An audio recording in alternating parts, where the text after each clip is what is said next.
আগামী 50 বছর বাঁচলাম, কোনো ইম্প্যাক্ট তৈরি হলো না আমার দিয়ে, দেশের জন্য, রাষ্ট্রের জন্য, উম্মার জন্য, জাতির জন্য।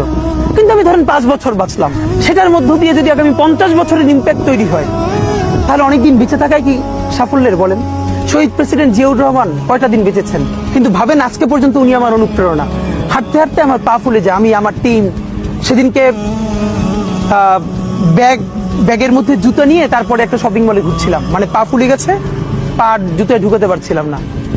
তো জিয়াউর রহমানের একটা ওনার গল্প মনে পড়ছিল, যিনি মাইলকে মাইল যখন হাঁটতেন, ওনার সাথে স্টাফদের পা ফুলে যেত, কিন্তু ওনার তো আর্মি ট্রেনিং আছে। তখন তাকে বলতো যে স্যার আপনার তো আর্মি ট্রেনিং, আমরা তো আর পারি না। এই জন্য ওনাকে মানুষ রাখাল রাজা বলতো।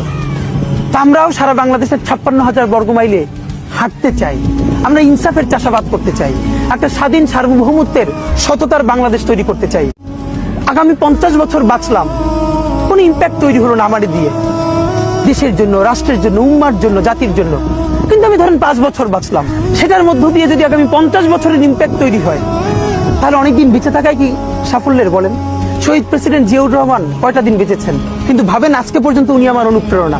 হাঁটতে হাঁটতে আমার পা ফুলে যায়। আমি, আমার টিম সেদিনকে ব্যাগের মধ্যে জুতো নিয়ে তারপরে একটা শপিং মলে ঘুরছিলাম, মানে পা ফুলে গেছে, পা জুতোয় ঢুকাতে পারছিলাম না।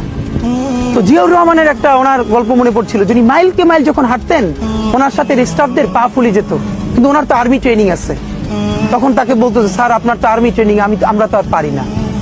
এই জন্য ওনাকে মানুষ রাখাল রাজা বলতো। তা আমরাও সারা বাংলাদেশের 56,000 বর্গ মাইলে হাঁটতে চাই, আমরা ইনসাফের চাষাবাদ করতে চাই, একটা স্বাধীন সার্বভৌমত্বের সততার বাংলাদেশ তৈরি করতে চাই।